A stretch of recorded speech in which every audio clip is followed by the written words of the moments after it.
Hello, friends. My name is Steve, and it is Friday. That means it's time for the Friday conversation. And unfortunately, we're down to three. Yulene couldn't make it tonight, but we will press on without her. she'll be missed. So let's go around the room and just introduce everybody. Christopher, do you want to kick us off? Yeah, of course. I'm Christopher Warmand. I am an author. I'm always weird to say that, but yes, I'm an author. I co-wrote Seasons of Albadone in the Eighth Chance series with my wife, Elon, who unfortunately could not make it today. She would have loved to, but she's quite busy. But that's who I am. Yes. Yeah, so I'm RJ from RJ Reads. I changed the channel name last week. so, but yeah, I mainly talk about fantasy. I've started to uh, diverge a bit more. I've started reading sci-fi. I've also started reading historical fiction as well. So yeah, that's basically what I do. Um, Nice. but thank you so much, Steve, for having me on today. This is really cool. Yeah. Thanks to both of you for joining me today. Fridays are always fun because we get to just kind of BS about books and random stuff. So, but Yeah. since Christopher's here, I wanted to ask both of you from different from different perspectives on characters, because in Seasons of Albadone you have characters that usually are like side characters you usually don't get to know much of, but you become invested in them. So I wanted to ask Christopher how to write characters like that, how to get the reader invested, and of course, RJ, I want to ask you from a reader's perspective, how what makes you get invested in a character? Yeah, I mean, it's kind of an interesting question because um, I really like to get into my characters' heads, especially whenever I wrote Seasons of Albadone with my wife. As you said, we focused really on the smaller characters in a larger fantasy world. You know, one of the characters is a foreman who is digging for oil in the woods.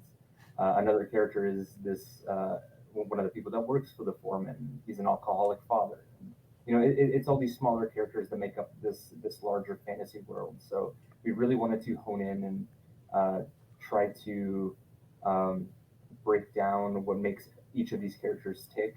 Obviously, with Handel, the alcoholic father, it was really fun fun, but in a dark way. It was really intriguing to get into that headspace of an alcoholic who blames everything but himself for his addiction and his problems. Where you can have a little bit of nuance that way. Um, yeah, I just really like to get into the characters' heads. Uh, Try to reveal without getting into too much spoilers. There's a few twists and turns in the series, and try to reveal those in this. I mean, in the book, try to reveal those twists through what the character doesn't know. Removing the information from the character. That's always really fun. Um, I don't like to write in a omniscient voice where everything that's going on. You know just as much as the characters do. So I always really like to write that way. As I was writing the book, as I was doing the first vomit draft pass, I was reading Assassin's Apprentice, and it was just kind of that inspiration of, oh my god, this is exactly the feeling that I want to convey with these characters. Is I don't know if either of you has read Robin Hobb and Farseer, but the first book in particular, it's from the first point of view, and it's written almost as like a diary.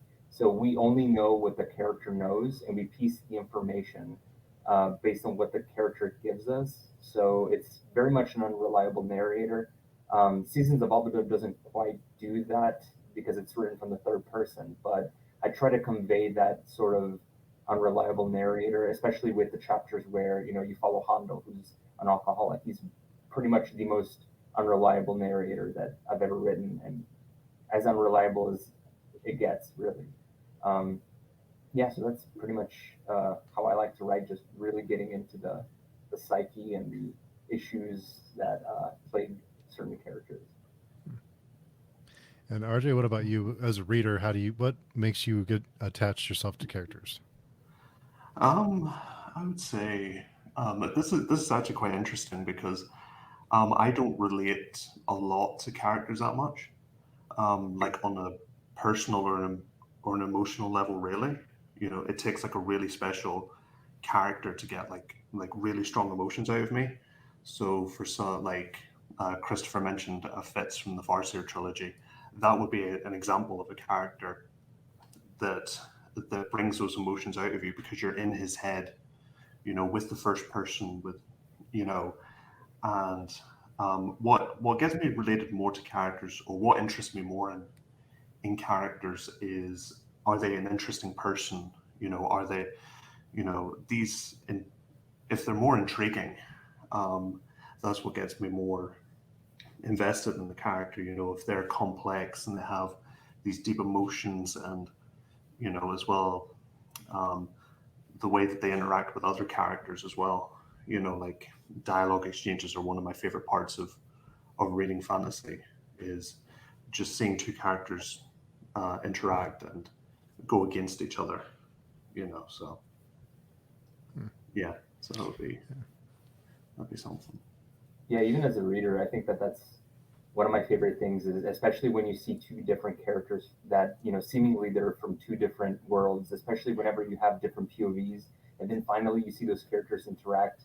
Obviously, A Song of Ice and Fire, Wheel of Time, these series do that really well. That's always like one of my favorite things, and I can't read. I've written that in Seasons of Albadone on a very small scale because obviously it takes place in a very small area. But I can't wait to get to write something like that on a bigger scale where I have characters from different parts of the world interacting. For me, that's one of the best things about fantasy is watching these characters interact that you followed from different POVs. I love that. Yeah, mhm. Yeah, I totally agree with that. Yeah. And how is it? What is it like writing from a unreliable narrator standpoint? Is that difficult? Um, it is. It's actually, I mean, reading it is also difficult because you're having to piece together exactly what's going on from different narrators, especially if you have different points of view. Um, but writing it is quite hard as well because you know what the greater picture is, you know what the story is, and you're slowly having to remove the puzzle pieces and deciding exactly you know what the character is conveying to the audience, to the reader. I've had issues, especially with the current draft of the sequel to Seasons of Albadone that I've been writing, where I've had a character reveal too much, something that they wouldn't have known, for example. And then Elan, my wife and co-writer, she will point that out. She'll be like, "Hey, wait a minute, this character shouldn't know this." Um, so yeah, it's really just removing the puzzle pieces as you lay them down. Is I usually with a first draft, I try to put down all the puzzle pieces, and then slowly I start to remove them and start to say, "Hey, wait a minute, this character shouldn't know this puzzle piece." I give it to another character. Um, as a writer, as a reader, I really like putting puzzle pieces together. Kind of putting the story or piecing the story together as I read it. So I try to do that as an author as well. Hmm. What about you, RJ? Do you like reading from that perspective, or is it? Um, do you, what do you think about that? Um, for the unreliable narrator, Hmm. I kind of like that. You know, it's definitely a lot more intriguing because you're second guessing everything that that a character is saying. You know, and you don't know what's true, what's not. But then also on the other hand, you know, sometimes you're not in the mood for that, and Mhm. you don't want to be constantly second guessing what characters are thinking or what characters are saying. So yeah, but it's something about reading that I love. You know, seeing that. Um, yeah. What are some series currently in that caught your eye? What are you reading currently? I'm reading. So currently reading book 4 of the Dandelion Dynasty by Ken Oh, Liu. So that's Speaking Bones. That's probably going to be like my favorite series that I've ever read. Like that series is just phenomenal.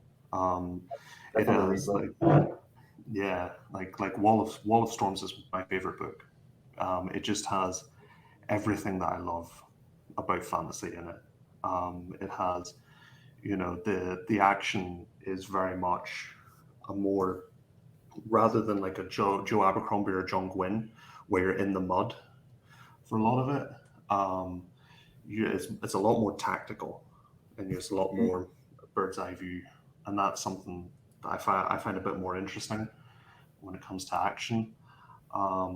There's great political intrigue. The characters are so deep and complex and philosophical. Um, Everything about Ken Liu's writing is just brilliant.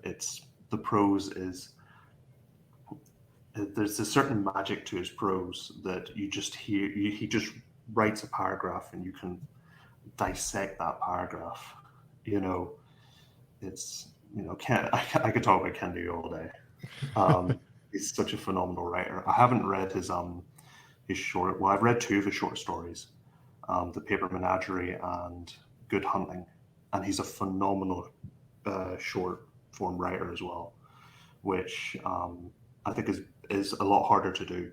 Like he packs a punch in 15 pages of The Paper Menagerie, and I think he does that. He does that so well. I don't think there's authors that can't do that in like whole trilogies. He can pack as much emotion in 15 pages. It's phenomenal. It really is. That's awesome. That's very promising. That's right on my TBR. I have the first book on my shelf ready to go for whenever the mood strikes me. I'm quite deep in Farseer right now, so it's very hard to move away from that at the moment. Yeah. Uh, I, very I would, excited.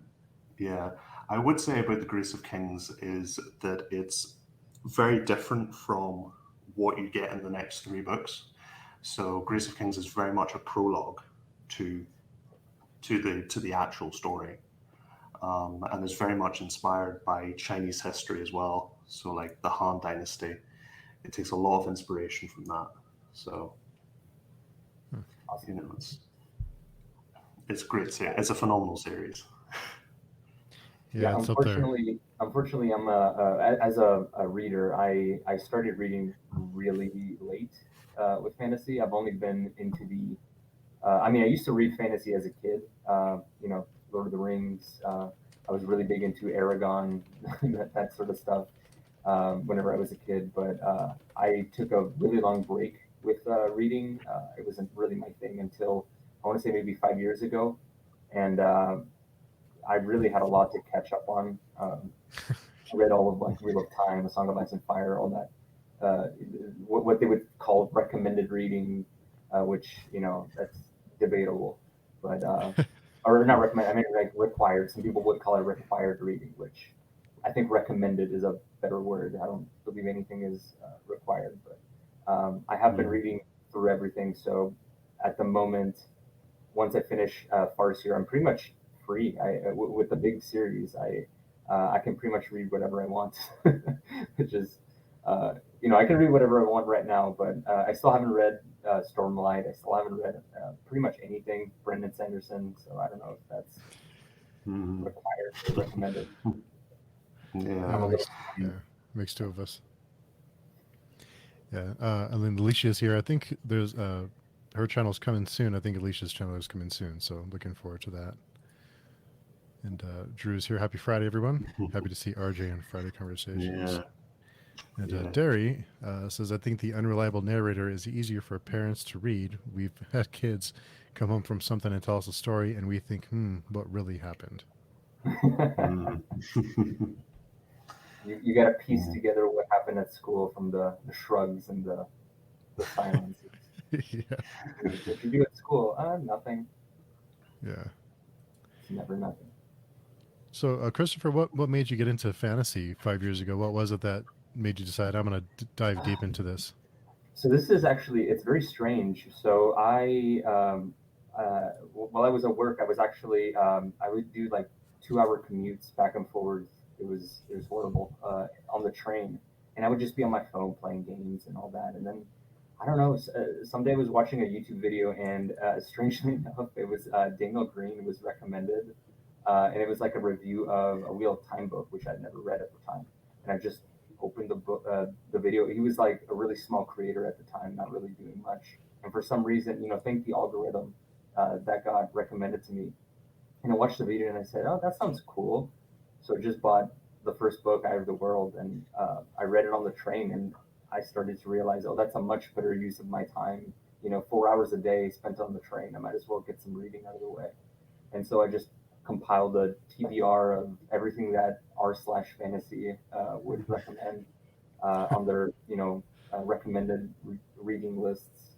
And so I just read through pretty much everything I could get my hands on. 5 years later, here I am, and my passion for fantasy writing has rekindled that way. So, I always thank booktubers, and I love to support booktubers because without them, I wouldn't have written, I wouldn't have read as much as I did. So, to go from playing games on your phone during your commute to writing a book in yeah. about like that's yeah, it's quite an Well, accomplishment. also, I mean, I hate to say this, but thank the pandemic for that too, because I did lose my job at the peak pandemic at the very beginning of 2020, and I didn't have a job for 9 months, and I had l- loose strains of a manuscript, random pieces of dialogue, whatever. And after a couple months of not working and just being home and gaming and reading and not really doing much else, I thought to myself, hey, it might be a while before I actually get a full time job. If I always wanted to write something, I said, if not now, then when? So I just sat down and treated it like a 9 to 5. I literally just would wake up, make coffee, write for 5 to 6 hours nonstop, and yeah, that's how it happened. Wow. So sometimes there's something to be said about having the time to do it, because now that I actually do have a 9 to 5, it's and trying to write a sequel that's about double the size of Seasons of Albadone. It's tough. I don't have the time. I wish I really did. Wow. What about you, RJ? Are you a writer or just a reader like me? No, I couldn't write for shit. I'm just a reader. I got into fantasy only about 2 years ago, and again that would be the pandemic to blame for that. I had been a fan of like Harry Potter for years at that point. I'd started watching the films when I was like 4 or 5 years old, um, and then during the pandemic, I decided I wanted to get back into reading. I had read a few things. I had read like The Hunger Games when it was popular. I had read Maze Runner as well.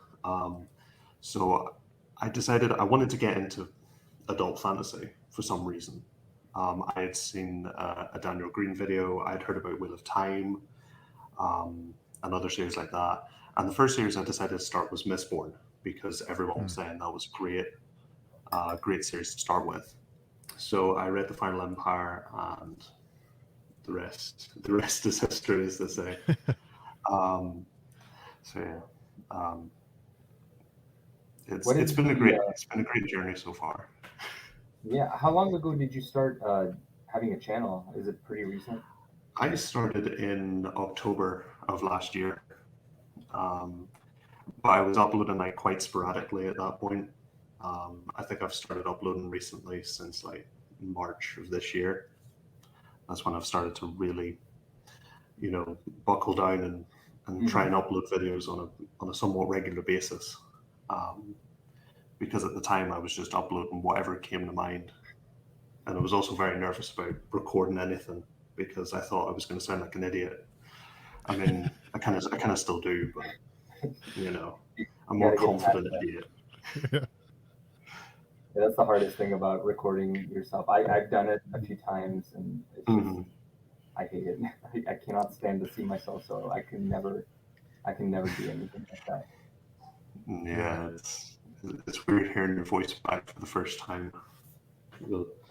It's so weird. Yeah, it is. It is weird. What would you say made you want to do booktube? Is it more of a like a writing or sorry, like a reading journal, or is it like you want to recommend series to people, Um, or doing like breakdowns? Like, what is your favorite part of the booktubing experience? um, I would say it's originally what I wanted to do was I had an idea for videos that I would go over scenes from books. So like I have a video like the second video on my channel is about the ending of Royal Assassin, and it's essentially a breakdown of me just going over the events of what happened like in the last 60 pages of Royal Assassin. That's what I kind of wanted to do at the start because it was content that I wanted to see, but nobody was obviously making it. And then it kind of transitioned into um, just doing whatever, uh, tags and reviews and stuff like that. Because those videos took like a lot of effort because I would actually go back and reread like those sections so I could get, the feeling of reading it again. So in the hope that it would come out in the video. So. Gotcha. Um, That's awesome. Yeah, I actually have never seen. Very rarely do you see a channel really breaking down passages rather than whole books. mhm. Yeah, that's really cool. Yeah. Yeah, it's challenging too because when you get that close and you zoom in like that, you have to know what you're talking. At least do your homework and be prepared for it. Than just more of a general, broad, thoughts on it. Yeah, like I did. Another one that I did was there's a chapter in Last Argument of Kings, the third book in the First Law trilogy called The Circle. And amongst First Law fans, that's a very popular and very famous chapter from that trilogy. And I could have very easily gone to a wiki or something and looked up the events of what happened during the Circle chapter, but I actually wanted to go back and read it because, again, it would bring out, hopefully it would bring out, the feelings that you get, when you're reading the chapter, or at least the feelings I had when I was reading it. So That's awesome. That's Definitely encouraging me to check these videos out. At least once I First Law. I haven't read First Law yet, so I know that's kind of a must read. Yeah, I thought it was okay. I wasn't. I mean, I thought it was good. I'm not as crazy about it, but I thought it was good. Yeah. How would you say, once again, as a new-ish reader, just about 5 years, my reading schedule and reading style, I'm very slow. I have a very hard time picturing things in my head, so I have to read and reread passages over and over again to actually make sense of them sometimes. So for me, especially going through these massive series like Wheel of Time, for example, took me a good 3 years to actually finish.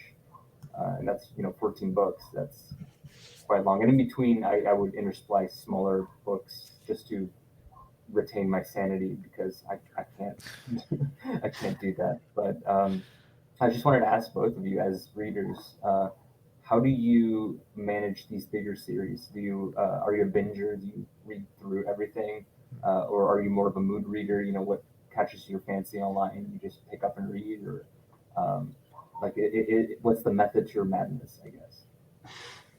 Good question. Go ahead, RJ. Yeah. I'm very sporadic. Like I try to form a TBR and then the TBR gets thrown out the window like 2 days later and we're just reading whatever comes to mind. That's essentially what I do. Sometimes I binge series. Like I read The Dark Tower by Stephen King. I read that quite quickly. Like I think I read that in a couple of months, I think. And that's a 7-book series and some of those books they're not thin. Yeah. And for example, like the First Law trilogy, I think it took me 10 months to read that because I took like long breaks like in between those books. So mine is just all over the place. It's just whatever. I need to embrace being a mood reader, but I try to stick to TBR, but it never works. Ever. TBRs are suggestions. They're not they're not set in stone. Yeah, there's just they're not a promise. Just a maybe it'll happen. Yeah. But for me, once I start a series, I try to finish it, like a book a month. Once I start a series, because otherwise I'll forget. Especially in fantasy, I'll forget who's who because of the names. And if I'm reading too many fantasy books back to back, then I get people mixed up. So I have to try and focus in on it. And I would like to do more mood reading, but I'm weird about that. I have to once I start. If it's finished, I need to stick with it. That's kind of how I am, especially, not being able to really picture people that well. I only go, I can only form an attachment of an image through a person's name. Hmm. And if I read a series all at once, that name keeps getting hammered into my brain. So that really helps. I really wish I could do mood reading, but it's just not something that I can possibly do. But I really appreciate Realm of the Elderlings just because it's divided in trilogies. Hmm. So I can, read a trilogy, read a couple other books, then read another trilogy, and that's been really great. Once I finished Live Ship, I think I read three standalone books, a couple literary classics, and I read Left Hand of Darkness, which is classic fantasy, sci-fi, and uh, and then back into Tawny Man trilogy. So I really appreciate that. It makes it easier to go through a series without having to read the entirety of the whole thing. Hmm. I can take a little break in between. Yeah, it is nice to have broken up a little bit. And Bailey Books and Sport had a question for RJ. Where on the island of Ireland is RJ from? Um, I'm from this small. It's a smaller town. It's called Ballymena in County Antrim. So I'm from Northern Ireland rather than the Republic. Um, also a fun fact. This is also the town that Liam Neeson grew up in. So you know that's a that's a fun that's a fun fact for people. So I live Good fun fact. uh, 40 minutes outside of Belfast. So which is the capital. It, it's so Liam Neeson is so different because you know he was just like an actor who did like Star Wars and things like that, but he became an action movie star late in in Mhm. his like his 60s or 50s or 60s. It's really strange that he Yeah. took that turn. It was very weird. No. Yeah, but Do I people like lots of Liam quotes around around you? Do people quote him a lot? no, not really. He's not really a person that's talked about that much. We don't brag about Liam Neeson. I'm originally from like a small village about 20 minutes outside of out here. So um, yeah, I moved here about 2 years ago. Hmm. So I feel like he's more of um, a maybe an American action star, except mhm, he's originally from there, but he's an American action star. That's a good point. Yeah. yeah, and I'm glad he still kept the accent. Like that's how Yeah, people from Ballymena sound. Hmm. Yeah. And Eric said, I bet publishers and brewer distillers were sad to see the lockdown end. Yeah, I'm sure they were. I mean, it was kind of a double-edged sword for publishers, just because in peak lockdown there was that that backup for paper and printing.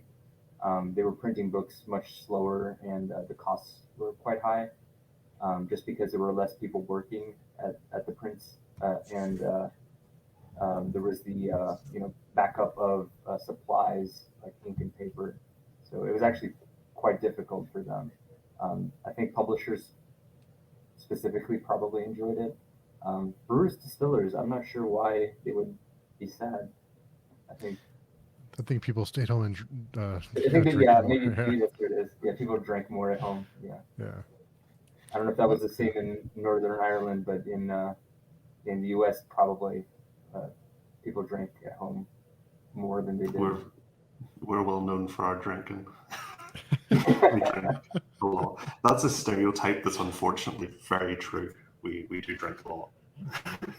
So it yeah. is what it is.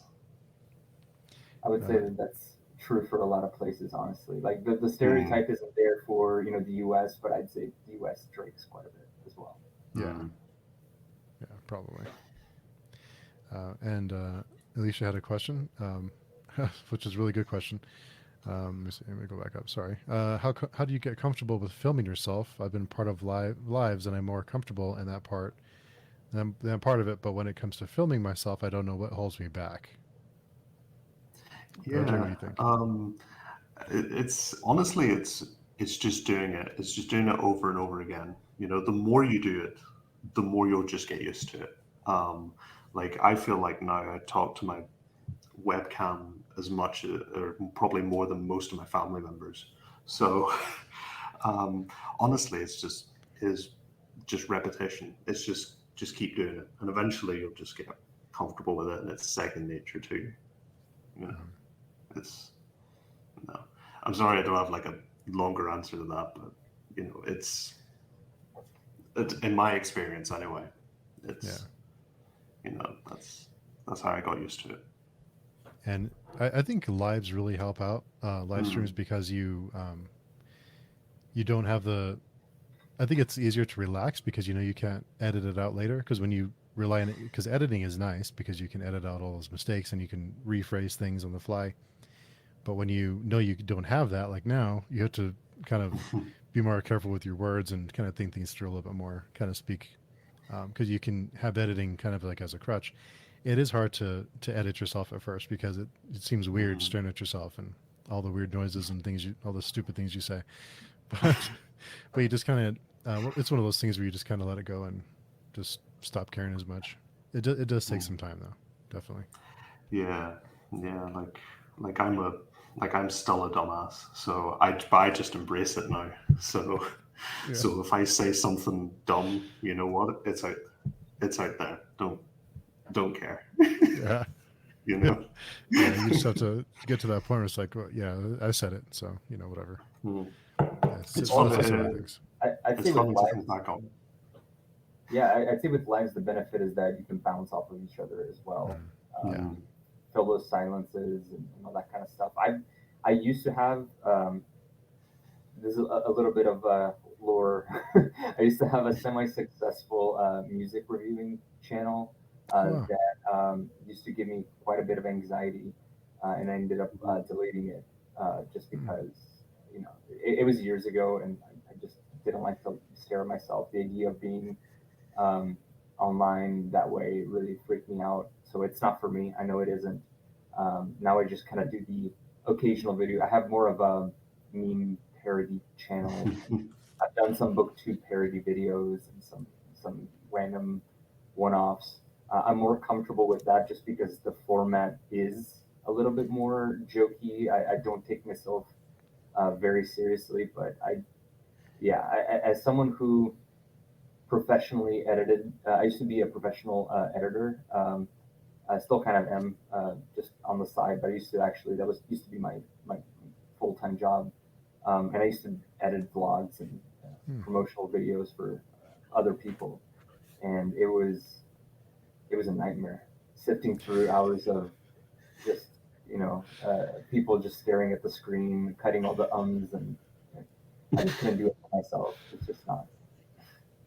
So I mean, kudos. Booktubers really, they're brave. Yeah. I'm excited. I didn't know. I didn't realize you had a music review channel. Yeah, yeah. It was. Yeah, it was. It wasn't like huge. I had like I think 2K subs, so Mm. it was decent.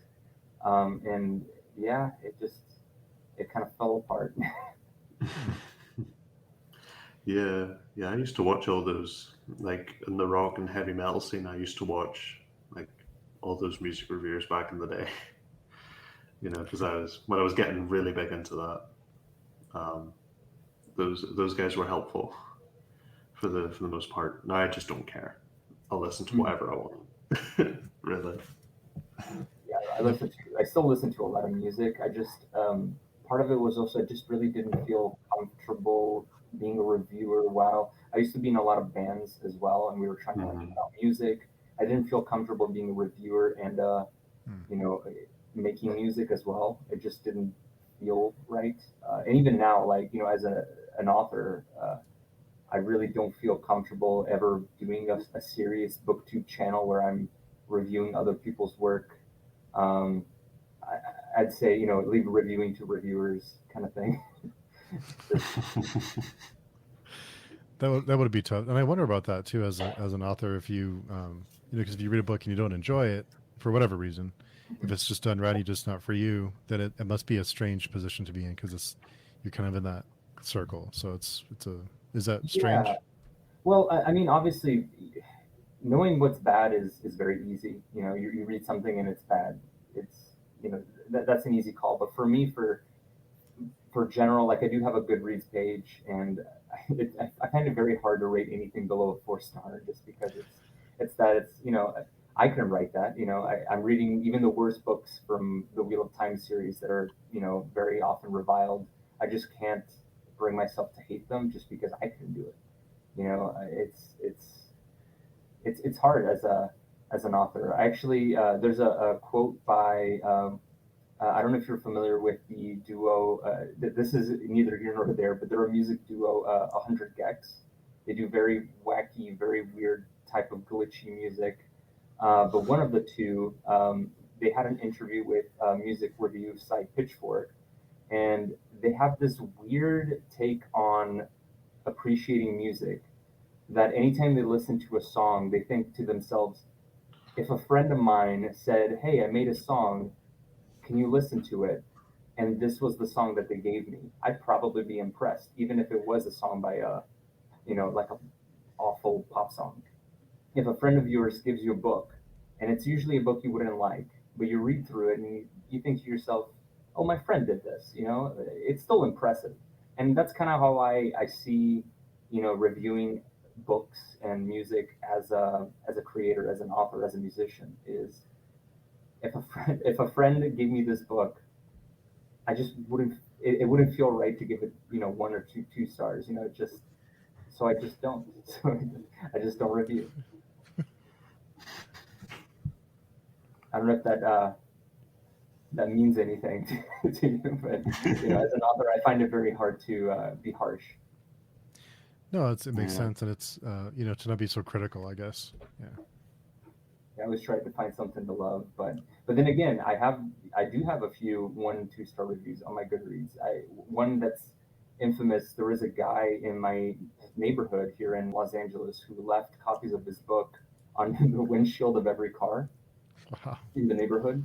And I'm talking, this was a hardback, like a big, bulky hardback. He left these giant hardbacks on the windshield of cars, and it was on my car. And I picked it up and I said, okay, this is a free book. Let's see what it's like. It was very well packaged, very well bound. The cover was really interesting, and I read it, and it was probably the worst thing I've ever read in my life. I mean, what could I expect from a book I found on my car? Um, yeah, it was so interesting. Like it was interesting because it was very philosophical, but it was also just kind of the sexual ravings of a boomer, and it was just very strange and very awkward. Um, I ended up looking into the guy. I don't want to like name him to, I don't want to give him any hate because he actually seems like a really interesting dude. But turns out that a few years ago, he tried to get one of his books into UCLA, the college here, and the library wouldn't allow it because they were just like, it has no merit whatsoever to be in our library. So what he did is he brought to UCLA campus boxes of his novel, like sealed boxes, and he placed them around the campus. And so the school called in a bomb threat. They thought they were Wow. under attack, because obviously, if there's boxes all over the campus that are, locked, that are taped up, and nobody knows what they are, that seems very suspicious. So they called a bomb threat, and now I believe he is banned from campus. Um, but yeah, what an interesting guy. Not a good marketer, I guess. Yeah. Not a good way to market his book. I guess he went from placing unlabeled boxes on a campus to leaving his book on windshields of cars. So that's a step up, I guess. I guess. So, did you read the whole book? Did you finish it? No, but I want to at some point. But I read a good like 2/3 of it. That was one of the books that I would bring on the train, and after a while, I felt very uncomfortable having that book on the train with me just because it got very graphic and Hmm. very uncomfortable. Wow. And that kind of leads into Tall Guy Reads' comment. RJ is not afraid to DNF a book, and I appreciate that. That's definitely something I'm trying to improve on when I'm truly not enjoying something in the moment. Yeah, that's what I'm known for, is DNFing. I don't DNF as much as people like joke about, but I'm not afraid to DNF a book. Like I did it with, I've done it with a lot of series. Like I've DNF'd like Wheel of Time and Malazan Hmm. and Stormlight. I'm iffy on. Um, like, but it's also there's also a downside to it, is that sometimes you DNF a book like too early. Like I did it with Dragonbone Chair by Tad Williams. I DNF'd it about 200 something pages in, and I look back now and I was like, damn it, I should have, yeah, I shouldn't have DNF'd it. It's like, I regret DNFing that book, so I'm going to try again. Hopefully at some point this year, maybe towards the winter. Hmm. But yeah, if you know anything about me, it's probably that I DNF a bunch. That's sort of the legacy I leave behind. That's your I legacy. think that's great. Yeah. Honestly, I wish I could DNF. It just it saves you so much time and it makes you move on to the next thing that might be even better. Personally, I succumb to the what is it called, the sunk cost fallacy, or Yeah. where if I'm 200 pages into a book and there are 300 pages more, I'll be like, well, maybe it'll get better, and I just keep going. I just have so much, I put so much effort into that book. I might as well see it through. And most of the time, it doesn't pan out. It doesn't get better. But when it does, it's worth it. But no, I wish it could DNF. I just can't bring myself to do it. Mhm. Yeah, it's tough because you think just Yeah. one more chapter, maybe it'll get better. Yeah, Or maybe maybe something will happen. Yeah, it'll get maybe better. it'll get better. I've had Mhm. a couple of And those, and when it doesn't pan out, you finish and you're like, oh well, it was a book. yeah, it was a book. Yeah. Sorry. I just want to appreciate AP's comment here. Is Valamina high? So he says that's a thing that we say here. It's kind of like how Canadians say "a." Hmm. Like we have, it's the same kind of thing. So like if you're in Ballymena, you always say "hi" at the end of every sentence. We have another town here. It's called Limavady, and everyone says "sir" at the end of every sentence. And Sure. people think it's like a joke, but it's like no. People from there genuinely say it like every other sentence. They'll say "sir" at the end I of feel it. it. At the end of it, it's so funny. Hmm. I'm originally from southern Italy, and English is my second language. Actually, I moved to the U.S. when I was 17, and we actually did have a filler word in Taranto, where I'm from in southern Italy, and it's no. You just end your sentences with no all the time. You just no, you just end it that way. And so whenever I came to America and I was, actually speaking English as my first, or trying to speak it as my main language, I would still do that. I would still end with no, which in Oklahoma, where I moved, it was seen as very weird. And I had some friends make fun of me. They would say, oh, no, no. So I had to wean myself off of that. But yeah, that's a very common one down there. No, Oh, Mhm. from Italy to Oklahoma, that's a big change. yeah, culture Yeah. shock. Yeah. What was the biggest change for you during that time? What was the biggest thing that you had to biggest adjustment you had to make? I guess I think walkability was one of the big things. I mean, in southern Italy, we used to hang out outside all the time and walk around the city and go to different places. But, that was really not a thing. It was just malls, I guess, at the time. That was the only place where you could actually walk. But you had to drive everywhere. Everything was, built for cars. Hmm. I think that was a weird one. And then I guess high school was very interesting. I don't know if it's the same in Northern Ireland, but in Italy, whenever you go to a high school, you kind of pick almost like a major, where you Mhm. pick an area of study. For example, for me, it was called technical high school, which with a major in coding. So a lot of my classes were built around coding and HTML, CSS, all that kind of stuff, Java.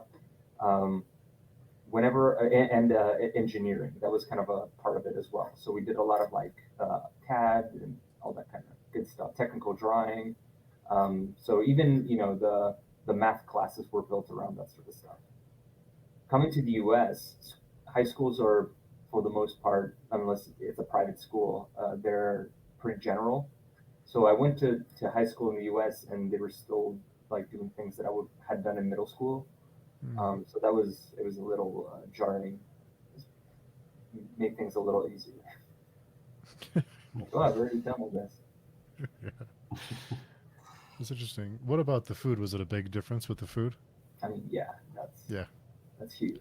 Yeah. That's got to be really tough I mean, too. granted, my mom being Italian, she still made home cooked meals that were pretty great. But yeah, everything else, a lot of things we couldn't find in stores, things that now you can actually find pretty much everywhere in the U.S. Certain types of like cold cuts and cheeses, but when I moved to U.S. in 2007, you really could not find those. Mm. It was not a thing. Yeesh. And Eric said Kroll. You know, little behind. And have you all read Kroll? Mm-mm. No. I'm Yeah. not familiar. I haven't read that one either, but I'll add to my list because Eric said so. Spectre had a comment. I try to stick to a schedule of sorts, bounce between 3 or 4 books, try to read a chapter a week, different books and for different days, similar to watching a different TV show and movies each week. Yeah, that's really tough for me. A lot of respect for people who can do that. I can't do that. I cannot do that. No. I only started doing that recently, but for a very specific reason. I read I was reading Fool's Errand on the train in public, and some scenes were happening without giving it too much away, and I had to close the book and not read anymore because I was like, I'm in public, I can't break down right now. So I started reading, a book in public. I have two books now, one for public, one for at home. Nice. I swore off Robin Hobb from in public reading. I can't do it. Yeah, I've heard about Fool's Errand just by reputation. Yeah, That it's a tough it's read. yeah. Um, but yeah, as far as I can't do three full books. That's crazy. I think the most I did was three, and it was really really tough. But they were all very short books. It was during Spiffabo 7. I don't know if either of you are familiar. Hmm. I know you might be, Hmm. Steve. But I was Seasons of Albadone was in it, and I ended up being second place semifinalist. So as we got closer and closer, and the circle closed down, I was like, okay, I got to read all these books that I'm in the same round with. So I picked up as many as I could, and I was going through them. That was actually pretty pleasant. I went through them pretty fast, and that's only because of the competition. I really wanted to see what books I was going head to head with. Um, but for more of a casual read, I can't do it. I can't read three, 4 books. That's crazy. Spectre, you're good job. Yeah. What about you, RJ? Can you switch like that? Um, no, not really. I try to stick to one book at a time. I've tried two or three, but it never works. I always usually focus on one and leave the other two to the side, and then it would take me a long time to get through stuff.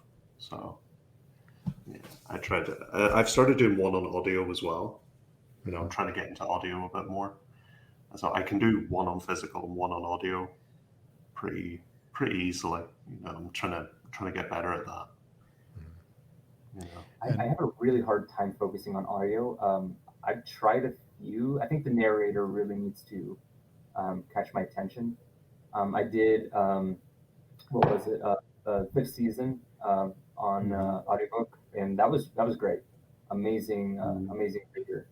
Um, but I've had a few where I had a really hard time focusing, um, especially for fantasy when there's a lot of names and terminology. And Hmm. once again, I mean, fifth season isn't a good example of that. Having all that jargon, fantasy jargon thrown out like that on audio. And doesn't really make for the easiest read for me, but yeah, audio might not be my cup of tea. Yeah, I get It's that. tough. I do want to try. I've heard really good things about the Lord of the Rings with Andy Serkis. I've heard great things about that reading. I might give it a go just because I'm already familiar with Lord of the Rings. I read them several times, um, so that might be an easier read. Yeah, I hear lots of great things about that one.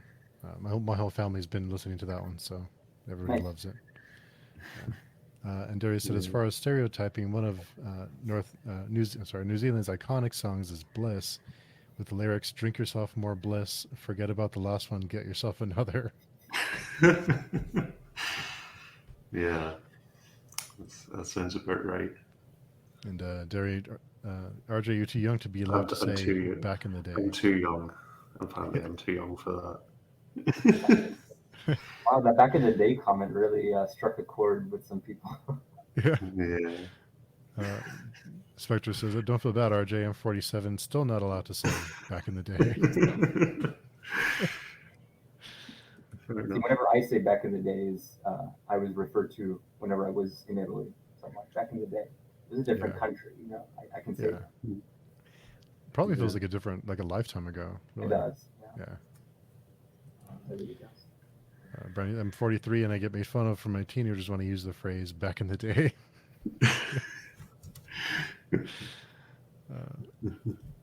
Thanks for dropping by, Chedia. Chedia's internet's acting weird. I'm going to leave you for tonight. Wish you all a lovely day and evening. And the Bald Booktuber, Dragonbone Chair was legitimately one of my favorite reads of the year. Yeah, I keep hearing about Tad Williams. He's sort of considered the bridge between the classic Tolkien, Terry Brooks into more, Gurman and authors like that. That's what I hear. And from what I've read of him, he definitely feels like that.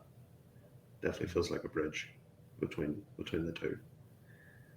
Yeah, I really want to read some Ted Williams. I've only heard good things. Hmm. Pretty much most of my favorite booktubers that I've watched, they all rave about Ted Williams. Hmm. And Same. we had mentioned audiobooks a few minutes ago. How has the audiobook for Seasons of Albadone been doing, Christopher? Because I know that was a long Yeah. process to put it together. Oh my god, it was horrendous. I'm never doing it again. And that was for a short book. I mean, Seasons is about 60,000 words. It's a very short book. But yeah, because we were recording it, my wife was actually doing the reading for the female POV chapters, and then my friend Michael, um, he did a spectacular job with the male POVs. He did really well. I'm sure he struggled as well. It was his first time doing an audiobook. I reached out to him because it was something he always wanted to do, and he has an amazing voice. He's really good, and he did a great job. We struggled. I have a lot of recording equipment, um, but it's tough. It's really tough. A lot of takes, a lot of um, whenever you do, you record yourself. Not only you're paying attention to what you're saying, but you're mostly paying attention to the visual of it as well. Um, so like once you remove the visual and it's only voice, it's nightmarish. You're having to like remove background noise. You're trying to get the tone just right. And, yeah, it's crazy. I don't recommend anyone do it on their own.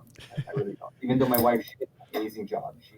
She really nailed it, but it was a lot of work. It really was. I'm gonna focus on just writing. Yeah, I've tried reading a couple of short stories on the podcast, and even for just like a couple of pages of a story, it takes forever because it's so tedious. So I have a lot of Yeah, respect for people who do that. It's really tough.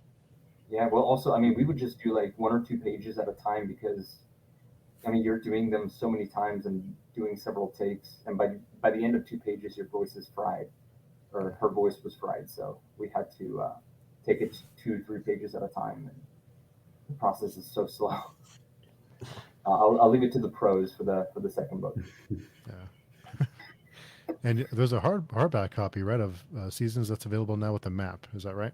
No, the hardback that was actually a little bit of an experiment. Mm. Amazon was actually offering for a little while hardback versions of the paperbacks, and it was kind of an experiment they were doing. I had it up for sale for a little while, and I was actually not very impressed with the binding, and so I took it off the store. I just didn't want to, provide a subpar product to people. I just didn't feel it was right, especially since it was so expensive to print. Currently, we have the second edition paperback. Just some updates on fonts, and the cover is slightly updated, and it does have a map.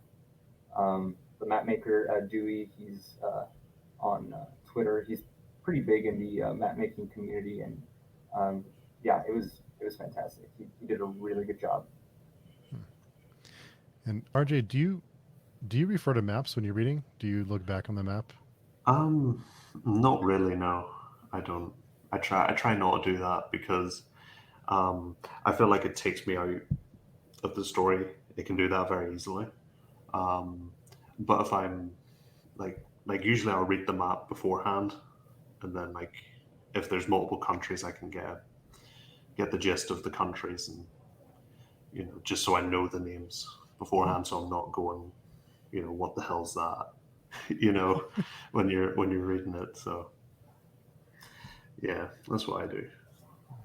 Yeah, And I love maps for like bigger scale things, but Mm, personally, I mean, I always had a map that I kind of just drew it myself. It was very rudimentary that I referenced, but I mean, my first book, Seasons of Albadone, there mm, was no reason really to have a map in there, just because it takes place in just a single town in a forest.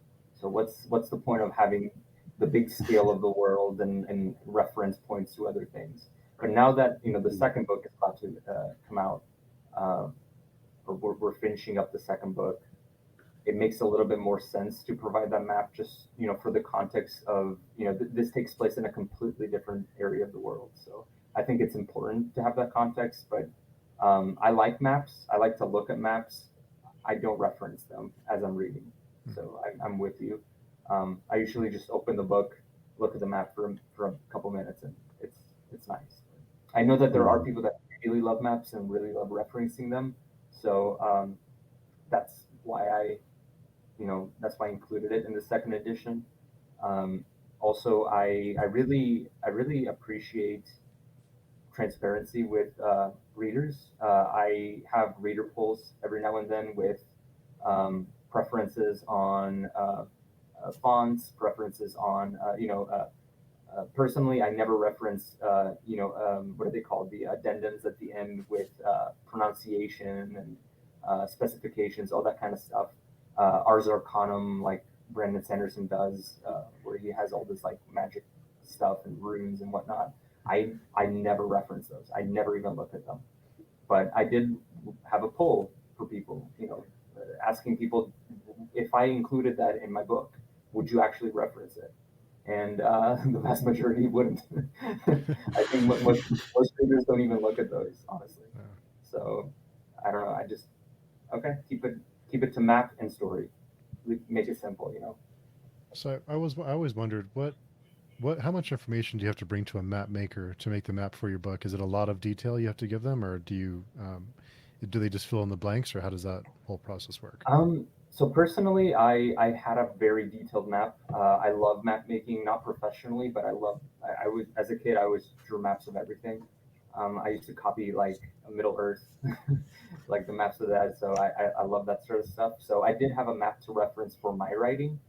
That's what I gave to the map maker, and then what a map maker does is they transfer the very flat sort of map to a more realistic geography. So they add mountain ranges where I added mountains where it's important to have mountains, and then they'll add ranges and valleys and Mm, stuff like that where it makes sense geographically to have those. So mm, that's really what they bring. They bring a sort of realism to the world. They make it seem like it's geographically possible that this continent looks like this. Interesting. But it's Yeah. it's a cool job. I wish it was that good. Yeah, yeah, they look cool.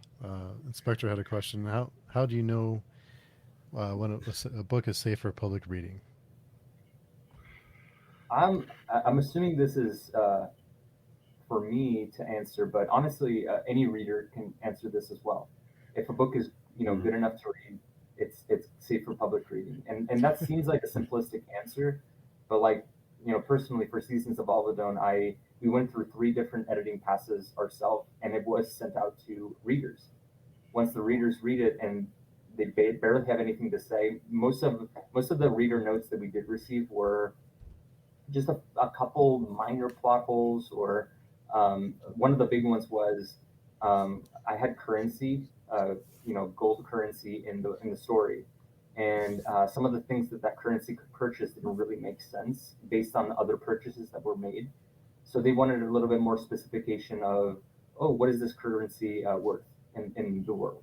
So stuff like that, a little bit of world building stuff. But the moment our readers stop returning, very big character and story notes, that's when or grammar notes at all. That's when I start realizing, oh, okay, I think this is ready. So I think yeah, readers are the most important part of getting a story ready to go because they're your audience. What about you, RJ? How do you know if you're reading a book? Do you know are there certain books you wouldn't read in public? I don't know. I don't really read in public, to be honest. I just read at home basically. If I'm out in public, it's probably going to be an audiobook if I'm reading anything. Hmm. Um, so yeah, so I don't know if I'd be out with Fool's Errand reading it from Reputation. So um, yeah, but I definitely wouldn't do that if I know it's a book, like if it's the last book in a series or something like that, and I know it's probably going to get emotional, like like I'm reading Speaking Bones now, and there's going to be some heavy emotions at the end of that book. So yeah. Yeah, I actually think I misunderstood that question a little bit because Spectre actually just re rephrased the question a little bit, and with your answer, RJ, I understand a little bit more what they meant. How do you know if it's ready to be read in public? Yeah, Right. I have no idea. I think you just kind of have to dive in. I think a lot of times people will, just from the general conversation of a series, like I should have known better. I've already cried several times before at both the Farseer trilogy and Live Ship. I should have known better than to read Fool's Errand in public. That's on me. But when it comes to series that not a lot of people have read, I actually in public I read it's a non-fantasy nonfiction book called Radium Girls. I don't know if either of you are familiar with it. It's actually it's about it took I want to say it was like the 1930s, World War II. There were factories in the United States where these young women they would go and they would paint um, these what are they called like dials for airplanes, for aircraft, for submarines, and they would go in the dark. And the paint that they used was it had a radium in it to go in the dark. And at the time, the public didn't know of the problems with having radium exposure. So they were actually taught to basically they would do this thing where they would dip into the radium paint with their brushes, and then they would use their teeth to like make the paint or the brush really thin, the bristles of the brush, and then they would like paint these little dials, and pretty much like all of them died of radium poisoning, and there was like this whole like court case, and it was very heartbreaking, and I knew that it was a heavy subject matter, but not being a fiction book, I didn't realize exactly the emotional toll that it would take on me. So that was actually a really tough one to read in public. So you really just never know. You just kind of have to Hmm. be prepared for anything. Wow. Be What was the name prepared of that for an one? emotional reaction. What's up? What was the name of that one? I was gonna look it It's up. called Radium Girls. It's very excellent. The author did an amazing job just taking they intersplice pieces of diaries from these girls with legal proceedings and legal documents and kind of weave the story. And each one of these young women gets kind of her own chapter to shine, and you kind of get their backstory, and then eventually how they die.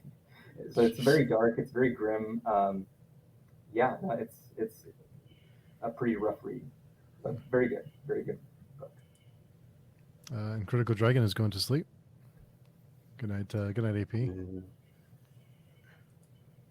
And Brandy said, "I love the idea of our kids having more of a focus in high school. We homeschooled our son until 15. At that point, he was able to go to community college and choose film, and now he is onto English." That's As awesome. someone who went to film school, I honestly I can't say which is the best choice. Yeah, Film school was yeah, great. yeah. Had Yeah, a he good did time. get he did get his certificate recently, so started English. Robin Miles is fantastic. She has all of the N.K. Jemisin audiobooks. Oh yeah, she's amazing. She's so good. Yeah, I just yeah. love her. I didn't do Broken Earth on audio, but I heard a bit of her narration, and yeah, she was very, very good. If I'm gonna reread the series, I'll probably do it on audio just to hear her narration. Lots of love for the Andy Serkis version of Lord of the Rings. Yeah,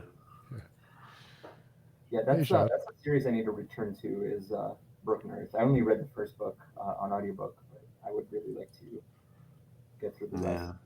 No, books 2 and 3 are they're pretty good. I don't think for me, they didn't live up to book 1, but they were still phenomenal. Like they're probably better than a lot of books out there. You know. I think it would be hard to live up to a book like fifth season. Just the impact that it had, and Mhm. that the twist of the narrative voice by the end. That is, it's just mind blowing. I've never read anything like Yeah, that, and so yeah, I bet it was hard to follow that up. yeah, And yeah, completely. Legends of the Brave Bard said, "Mad props for the dedication. I tried to narrate my short stories personally on my YouTube channel. It was a disaster." That's really tough. Yep. Yeah, it's really tough. Derry checks maps, and so does Spectre. Having an idea of where people are in relation to where I've been, where they've been, or where they're going makes the story feel more real to me. I get that. Yeah. Yeah, Definitely get that. Yeah, one thing I'm trying to get into is not just world maps, and this is something that I'm actually working on currently for the second book. It's city map. Um, the city that the second book takes place in is very integral. It's a big city with districts, and it's very integral to the story. Um, so I really want to make a city map. I think that'd be really cool. I know that series like Lies of Locke Lamora, they have a city map, and it looks really cool. Really want to do something like that. Lots of people. Crystal says, "I check maps too. I feel it helps me connect to the world and understand where and how everything is connected." And Derry likes the pronunciation guides too. and I never read a pronunciation guide. I haven't either. Well, I actually did a It's Malazan, but that's it. I will pronounce something wrong yeah, until I'm told otherwise, and then I'll keep yeah, pronouncing it wrong because I'm too used to it. yeah. Like like for Malazan, it was like because I called it Malazan for Yeah, the longest time, and then you find and then there's people who get really annoyed about that about how you pronounce things, particularly in Malazan. And I was like, you know what, if the author doesn't care how you pronounce it, that's it. Like I'll pronounce yeah, it whatever. I just pronounce Malazan because I'm just used to it now. So And yeah. the And that's one of the things that you we didn't think about until much later. We hired our audiobook narrator Michael, and we actually had to make a pronunciation guide for all the characters and all the places, just so he knew exactly what everything was called. And we actually missed one character, and he kind of went with it. And I was like, sure, why not? It's pronounced now. I do not care. and, I love this. I love the username. Reading Rainbow says, "I love the maps in mm, Malazan quite a bit." Yeah, I yeah, have referenced maps in Malazan because I was really confused.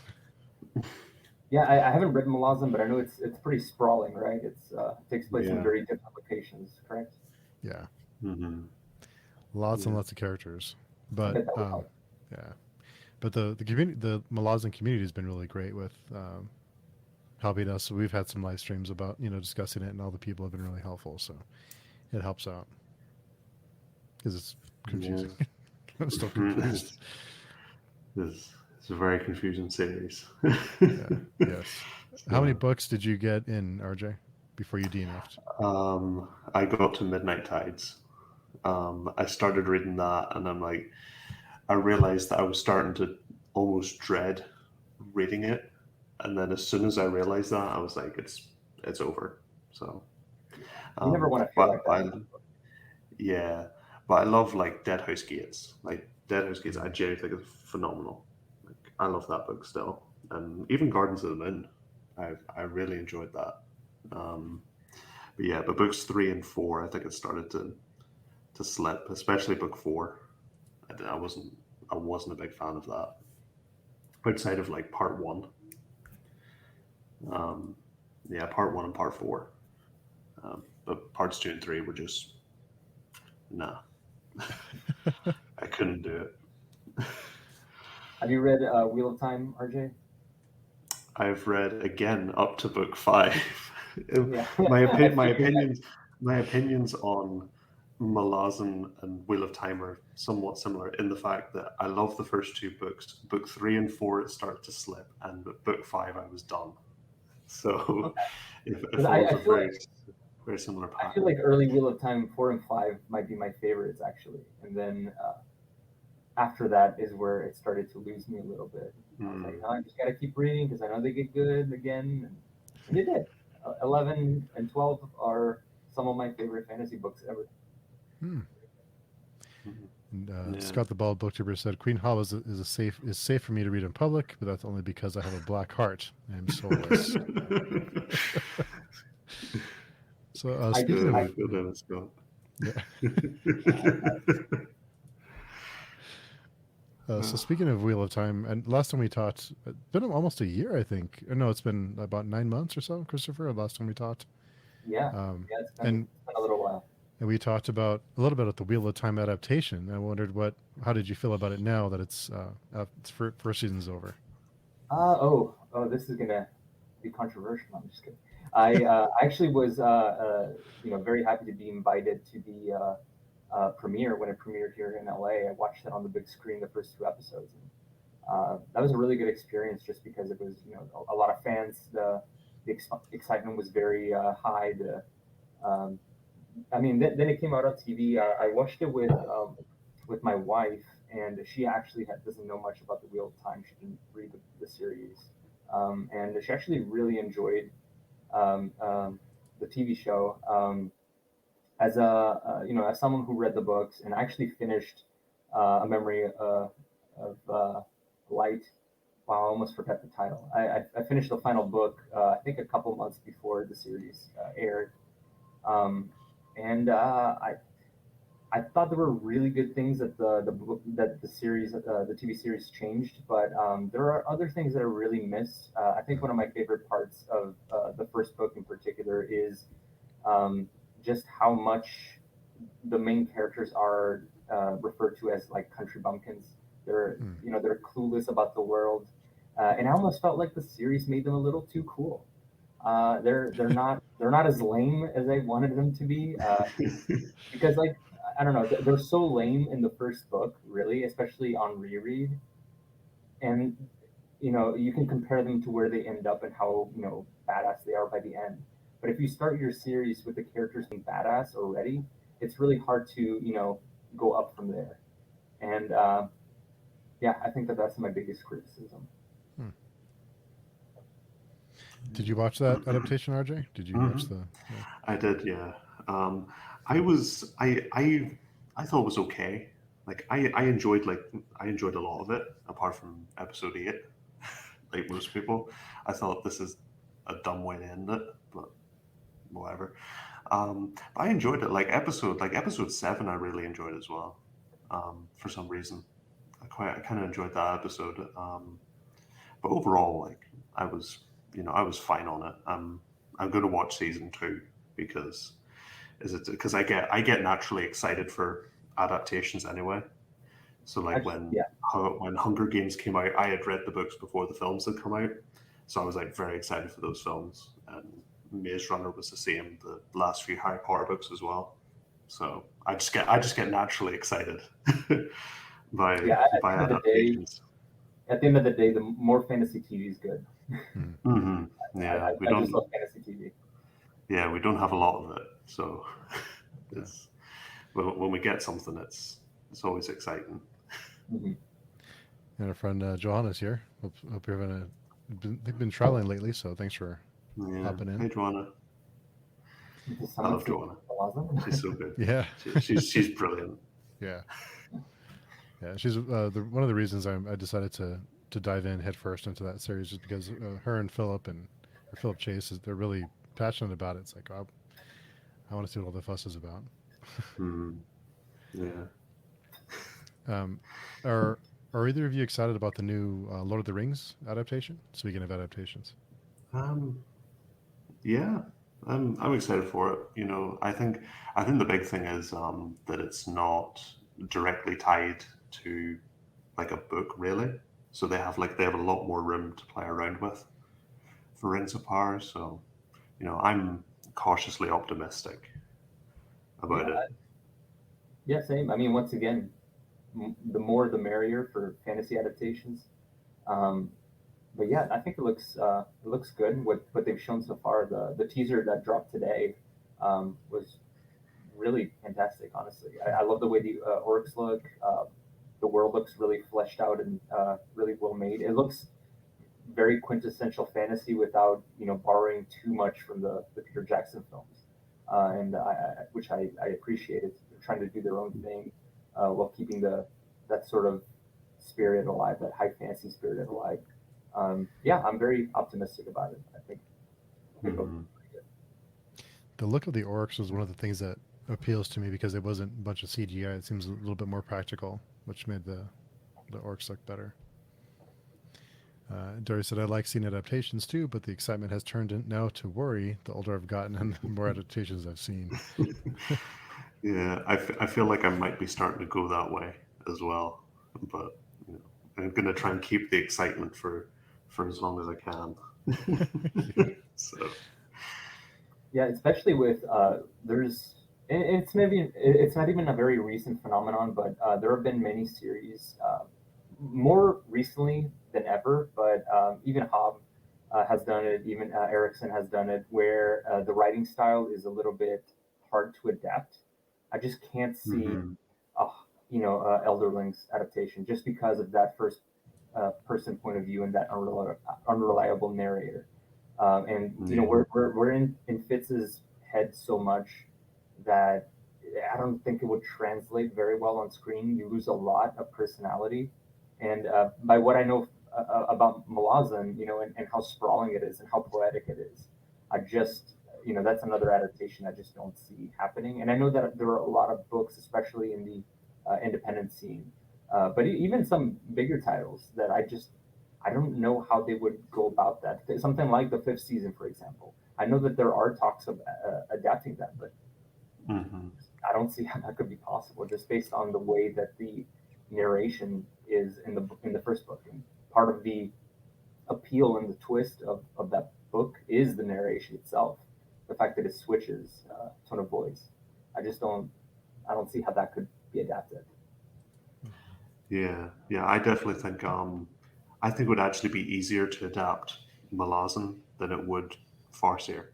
I don't think Malazan would be easy to adapt either, but I think you could get a better adaptation out of Malazan than you could Farseer. I think if you tried to adapt it, you would lose the heart of the series. I think if you didn't have like internal monologues like on screen, which just doesn't work. When it comes to TV. Darius said Hobbs Underlings I don't think could work, but just the Life Ships trilogy could. Oh, Life Ship could work. Yeah, definitely. I mean, once again, that's the non-first person point of view trilogy, so it would it could work. It's a little Yeah. bit less personal. Reading Rainbow says, I'm always disappointed with adaptations when I read the book first. When I watch the adaptation first, it's not so bad. Then usually the book only gets better. I think I can agree with that. I Yeah. think Yeah. had I read A Song of Ice and Fire before watching Game of Thrones, I'd be a little disappointed. Maybe not with the first season, but because I mean the first season is as close an adaptation as it gets. But yeah, I think I probably enjoyed the series more having read it after. Mm. What about you, RJ? Are you do you get disappointed when you read the book first? No, I'm the opposite. I kind of get disappointed when I see the film first. I wanted to read Dune before I seen the film, but that didn't happen. But I'm lucky enough that it's a, the book is it's two films, just for the first book. So I still have time to read to read Dune before at least part two comes out. So Yeah, I think we're probably a couple years out. I think so. So we've got plenty of time anyway. Yeah, those movies take a while to make. Mm. Jonas says, I thought Neil Gaiman's books, Coraline and Stardust, were better on screen.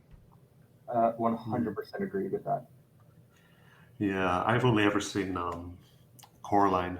I think I seen the film when it came out, um, around about that time. I didn't know it was based on a book until like last year, when Baron from Your Brain on Books, his first video was a review of Coraline. So I didn't know it was a book until until then. Yeah, I think Stardust Mm. did to me what you were speaking of, RJ, where I actually watched the film first and then read the book. Mhm. I hated the book. I thought the book was garbage. It was boring. It was, yeah, Yeah. did not like it. And I know a lot of people love Stardust, so I'm sorry, but it just wasn't my cup of tea. Yeah. But the film is great. I love the film. Yeah, I need to read Neil Gaiman. I haven't read any of him yet. I need to read. Like, I'm very interested in reading Ocean at the End of the Lane, Hmm. and what's the other one called? Neverwhere. I think that's the other one. Those are the two I'm most interested in. Sorry, Norse mythology as well. I loved I've heard uh, that's a really good one. I loved Sandman. I read Sandman. That was Hmm. it's great. Yeah. The art Yeah. style is fantastic. Do either of you read a lot of graphic novels or comics? I used to. No. I started reading too many That's thick a fantasy whole other books. beast. Yeah. Yeah. There's some great books out there. Some great independent books. Yeah, I can't seem to get into graphic novels or manga sometimes, but I don't know. It's just something about that medium. I can't really connect with it as easily as I do books. So um, Did you Yeah, read oh, I'm sorry, go ahead. no, I was going to say, I understand what you would say that it is a little harder to connect to something like that. That it's two mediums in one. It's art mhm. and it's writing. And yeah, a lot of times I have to really slow myself down if I'm reading manga, especially. I really need to like take my time and soak in the panels. Otherwise, I really don't get anything out of it. Did you read Invincible, Christopher? I did not read Invincible. No, I've seen the show. Yeah. What did you think about the show? Oh, I loved it. It was awesome. Yeah. I read the book, but didn't haven't seen the show. So curious. I know that the show only adapts like barely like 5% of the whole series. Not Yeah. even. Hopefully it continues. I'm not sure if it is or not. Yeah. No, sorry. The only no, I have read. I forgot about this. I actually have read a graphic novel, The Walking Dead. I've read Mm, part of that. It was because I was such a big fan of the TV show at the time. It was somewhat easier to connect with, because I had the idea, I had the TV show. So, but I actually really did enjoy you know, the comics, or at least the first compendium, mhm. was the one that I read. So, Are you a Grant Morrison fan, Christopher?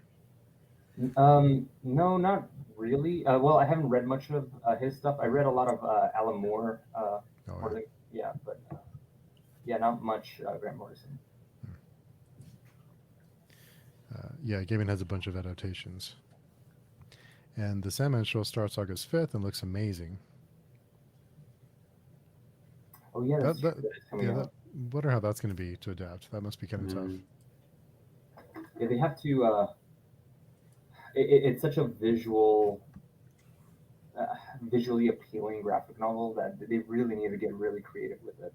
Very visual, very strange. They can't, and I mean, when it comes to gaming adaptations, I saw Good Omens that did a really good job. It was very quirky, very visually, strange. Um, I think Sandman needs to kind of push that even further to be successful. Mm. And Joanna's heading out mm. early to recover from traveling. Uh, have a good evening. See you, And Joanna. recently, Joanna had a video, and we had mentioned a little bit earlier about whether you picture what you're reading in your mind or if you just read. I wonder, do either of you have a visual when you read? Yeah, I do. Or it depends on how connected I am with the book. So the more invested I am in the book, the more I can visualize. So that's usually a good indicator of whether or not enjoying a book or not is how much I can visualize. So like for example, books like First Law, Faithful and the Fallen, Dandelion Dynasty, I can picture pretty much everything. I know what those characters look like in my head. Um, and there's other books definitely don't do that. Like some series I love as well. I have a problem visualizing as well. Like Broken Earth, at times was very hard for me to visualize, and um, definitely parts of Malazan. Malazan I couldn't visualize that much because it's so epic. How do you visualize that? Yeah. Some of those scenes. It's just how can you comprehend it at points? Yeah. That's actually a good tell. Is if you're not visualizing it, then you're not enjoying it. That's Mm, that's fascinating. Personally, yeah. I don't visualize anything. Um, I have a really hard time with specifically with characters. Places a little bit easier, but characters specifically, I have a really hard time visualizing them. That's why I usually prefer characters with a lot of depth. And I love Hob specifically because we get in Fitz's head. Um, it's not really about what Fitz looks like; it's more about what Fitz does and what he thinks. I really appreciate that. But when it comes to actual picturing characters, I tend to associate a character with a like a movie star or an actor or something. That makes it a little bit easier. Mm. It's kind of tough whenever um, then suddenly a character is described as being something that doesn't look at all like that because I keep picturing them as that actor. That's happened a couple times. It's like, oh, they have this. They're a redhead. Surprise! It's like, what? Like I've read half of this book and that was never mentioned once. So that I don't know peeves me off a little bit. I'd rather books not describe their characters at all because it does not help me. I Yeah. rather make an assumption in my head, associate an actor or someone someone that I know what they look like with that character, than have the book tell me exactly what someone looks like. I don't know if that makes sense. Yeah, it does. Yeah. And Reading Rainbow had an interesting question. Does audio versus physical affect how much you visualize? That's interesting. Um, yeah, I think it does. I think I find it easier to visualize physical. I mean, audio I can obviously visualize that as well, but I think physical I actually find easier to to visualize. Yeah, I would say the same. The little I visualize with physical, I visualize even less with audio. If someone's telling me something, it's going over my head. I just don't have the capability to absorb it. Yeah, it's. I wonder. I'm sure everyone's different how you know, how we, process information, whether it's by reading or hearing things. It's really interesting. I bet everyone. I'm guessing everyone's different with how they interpret everything. But I think Never really thought of it that way, but I think audio may be a little bit easier for me to visualize because it's like someone telling you a story. Mm. Yeah. Yeah, I think I'm audiobooking this historical fiction standalone called Azincourt by Mm. Bernard Cornwell, and I can actually visualize that a fair bit because I think it's because if it's historical fiction and you know the time period, you have a point of reference Mm. in your head to that time period, and you can kind of build off that. So I think it's definitely easier with I think it might be easier with genres that are outside maybe fantasy. Um, Mm. Definitely with historical fiction, I'm finding that it's a bit easier. And there Yeah, have I, and, yeah. I recently read the book Stoner, uh, and that one being it's not it's not historical fiction. It's more just classic American literature, um, but it takes place in a university, and like the time period is something that we see all the time. It takes place in the early 1900s, so it's something that you have a point of reference for that, and it takes place in a university. So those are both things that are very I know exactly what those things look like. So I can picture the main character as any professor I've had in the back in my background or in my that I've had several years ago back in college.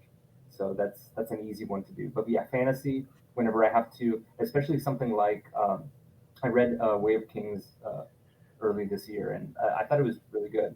But something like that is almost impossible for me to picture anything Mm. just because it's such a alien world. It's such a you have things like spren. What the hell is a spren? You have you have alien biology, alien flora. It's yeah, that one was a tough one for me. Mm. Yeah, I sorry. I think that's where fan art comes in handy as well. Yeah, Because now if you see fan art, you kind of have a point of reference now, so it makes it a lot easier. So I think for those bigger series like Stormlight, where there's a lot of fan art out there, it can sometimes be a bit easier to yeah. to visualize. Fan art was that was a huge help. Mm. Mm. And once again, fan casting. I Yeah. I do the same for my own books, the stuff that I write. I have a Pinterest account just for that, where I attach certain actors or certain photos of places, Mm. to what I'm trying to picture. It makes it easier for me to describe the things. Yeah, I think that's an Mm. interesting part. I think that's why fan casting is a thing for books. People are harder to visualize, so we drop someone who we think fits into the role. Yeah. I used to do that because I used to read thrillers a lot, like crime thrillers. Mm. Um, and that's what I would do as well. I found it easier then to like fan cast people in my head, and then you would find out you would read these novels and you would fan cast the same people. So it's like, and then Hmm. sometimes it'll start to blend together if you read enough of them. Hmm. So, Yeah, those action thriller stars or main characters tend to be very samey after a while, mm, especially for there are certain authors that have written the genre for decades, and after a while it's like yeah, you're writing the same character, even if they have different names, it's the same character. Yeah. yeah, Come on, Tom Clancy, enough. Yeah. And reading Rainbow, settings you can actually have a frame of reference for it is much easier to visualize. In my experience, magical things are hard to really grasp. mm, Yeah, no, as it was mentioned, the fan art is Hmm. so helpful, especially for Way of Kings. Seeing what people look mm, like, seeing what the sharp plates and the sharp blades and the that kind of stuff, the spren, the biology. There was at one point where he described these trees that bend with the storm, and my mind went so blank. I had no idea what he was talking about, and then I actually watched this video. I can't remember who it was. It's a big YouTuber, but they did a sort of lore breakdown on Stormlight. It was like a non-spoiler lore breakdown, talking about the biology and the way that the world works with the storms, and that was so helpful. I watched that thing and I was like, I finally understand. I finally get what's going on, and I know what to picture now. Yeah. Yeah. I kind of wish Malazan had more fan art because I looked at a little bit of it, but it would really help out a lot. Some fan art. Yeah. Brandy said I had to look up fan art for Billy Bumbler when I was reading The Dark Tower because I just couldn't picture it. Yeah, I'm still not sure exactly what a Billy Bumbler is. Bumbler is. I have it in my head. It's like this weird, like raccoon dog type thing. I don't know. I'm probably completely wrong on it, but that's how I picture Oi. Have you read The Dark Tower, Christopher? Mm-hmm. I have Oh, not. sorry. I'm familiar with it, but no, I have not. Have it. Yeah. And you're a fan of it, right, RJ? Mm-hmm. Yeah, yeah, big time. It's probably a top 5 series for me. Oh I wow. I love those books. I probably have a unpopular opinion as book 7 is one of my favorites. Like it's probably my second favorite Hmm. Dark Tower book. It's I just love that series, and that's the only Stephen King I've read is those 7 Dark Tower books. Hmm. I'm going to be reading 11/22/63 in the next few weeks. Um, I want to read different seasons. The Stand, It, Salem's Lot, all the classic King books. I really do want to get to those because um, I just love King's writing. Like it really stuck with me. Um, when I was reading it. Hmm. Yeah, the 11/22/63 is great. Have you read that one, Mm. Christopher? No, the only King I ever read was It, whenever Oh. I was like 13, 14 years old. And it scared me so bad, I could barely finish it. But I did, even though it's a bulky guy. I really want to reread it at some point just to see, what if my memory of it rings true. But yeah, definitely when I get into more King, I want to read a lot more King, Hmm. especially once I finish Elderlings.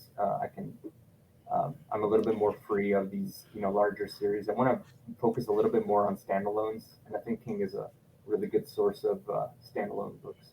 Hmm. Mm. And Reading Rainbow says I visualize audio better, which makes driving while listening a bit hectic. Oh no. That'll do that. Our friend PL Stewart, I think audio can really help with visualization. I'm not a huge audio fan, but the few I've listened to, I felt almost cinematic to me. I could close my eyes and feel like I was there. That's awesome. Yeah. I definitely feel like if you have a vivid imagination like that, audiobook might really feel cinematic. That's a good way to describe it. Yeah, I that's a wish good it way. did that for me, honestly.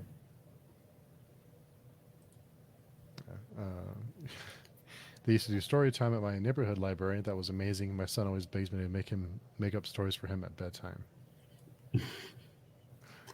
I was going to ask, and this is something that I tend to ask a lot of people that I do talks with, and just because we are kind of in a very popular fantasy scape, and it's really hard to burst out of the fantasy bubble a lot of times.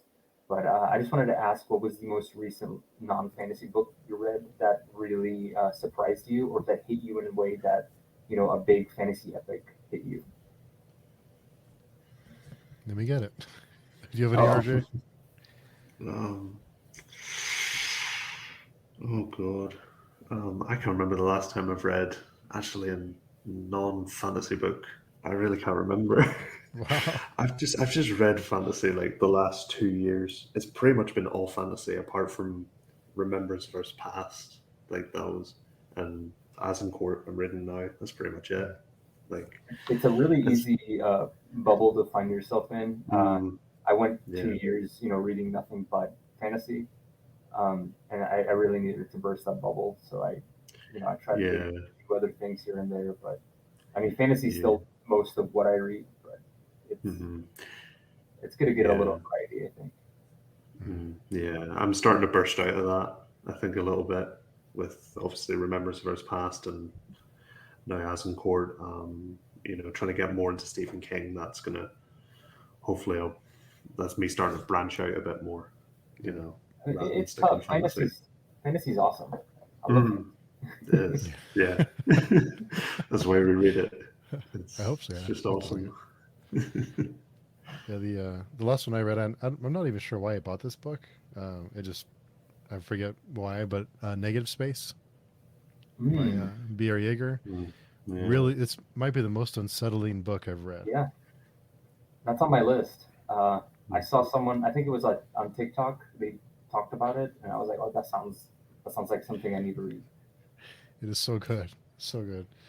Yeah, I'm surprised more people don't talk about it. It creeped me out in a good way. Um, but yeah, great book. Yeah, really good one. I was trying to not just get stuck in that fantasy bubble and try to mix it up a little bit, so I just kind of pulled that one off the shelf and yeah, really good. What was the last one you read, Christopher? The last Uh, non-fantasy. it was actually Stoner, as I said. I read Oh, it okay. earlier this year, and I was blown away. I just can't seem to stop talking about it. I already reread half of it just a couple months after reading it. Yeah, it's great. It's literally just I've never read a book that starts literally the first paragraph of the book is the main character's death. It's he literally dies and then it does a retrospective on his life, and so you know where this is leading. You know that that's the end. Um, but somehow it's gripping. It's heartbreaking. I loved it. Loved every second of it. It's very short. It's like about like 230, 250 pages. Um, yeah, I think I read it in 4 days. Fantastic. And that's by John Williams. John Williams, yeah.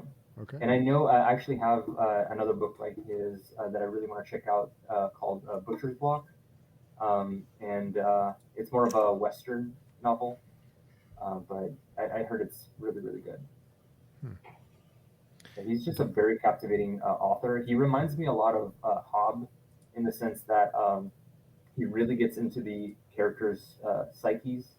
Um, you really feel for the characters, kind of the same way you feel for Fitz. It really reminded me a lot of that. Hmm. I'm adding it to the cart right now. Yeah. Yeah. I think Jimmy read that this month. I think that was his Hmm. He Patreon did. pick. That was my pick for him, and That was I got you? picked. Yeah, Nice. Oh, nice. Yeah, nice. yeah, I got picked. Yeah, I was actually very happy. We spoke about it briefly, and he seemed to really get a lot out of it as well. Mhm. Yeah. Yeah, he John he does something that I really love in the sense of not being able to really picture people's features and the way that they look. He tends to describe people in very poetic roundabout ways, but for me that works. Um, yeah, I can't think of any at the top of my head, but yeah, he just really knows how to describe the essence of a person without going into the physical details. Hmm. And I really really like that. I bet that's a lot harder than it sounds to do. I To do bet. right. Yeah. Yeah. And Scott, he's gonna have to bounce for the evening, but a few thoughts as always. Thanks Mhm. for shining a light on creators. Thank you, Scott, for the kind words.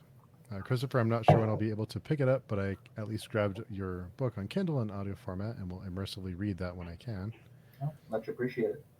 And RJ, my boy Blue, shining soon. Yeah. Scott's a great guy. Yeah, he's really So great. he's good. Yeah. Brandy, I'm with you, RJ. Book 7 is my second favorite after Wizard and Glass. Yeah, so what's your second favorite, RJ? What was my favorite? Drawing of the Three. Yeah, So book 2. that's a good one. Yeah, nothing tops that for me. In Dark Tower, it was just getting introduced to those characters. The content was just brilliant. I love that Yeah. book. That's a good one. Mm. And, I know you DNF'd it. I did, yeah. I DNF'd it. At Wizard and Glass. Yeah. I can't Yeah. say too much about it. I don't want to spoil anything, but there's some directions the story goes into that I just didn't make sense for me. It just wasn't into. I'm sure RJ, you probably know what I'm talking about. Yeah. But, yeah. Mm. But I get why people like it. I just not Mm. my cup of tea. Yeah. Totally fair. I got a lot of grief over that. So but it's a hard series to continue on because the books are so huge that it's hard to continue out 1,000 pages of a Yeah, book. mm, absolutely. Jerry says, I've read and reread multiple times King's Chonkers, It, The Stand. They're so great. Mm. And the last, my most recently non-fantasy was science fiction reread of The Martian. I keep hearing how great that book is. Yeah, I need to read that. Mhm. I've only heard good things, and I love the movie. The movie was really good. Yeah, that was a really good movie. Reading Rainbow, science sci-fi is just fantasy with rivets. Yeah, I really need to get more into sci-fi as well. I mean, fantasy once again, it's a hard bubble to burst, but I did, there's some overlap here and there. I did read The Expanse up to book 6, which was I really liked it.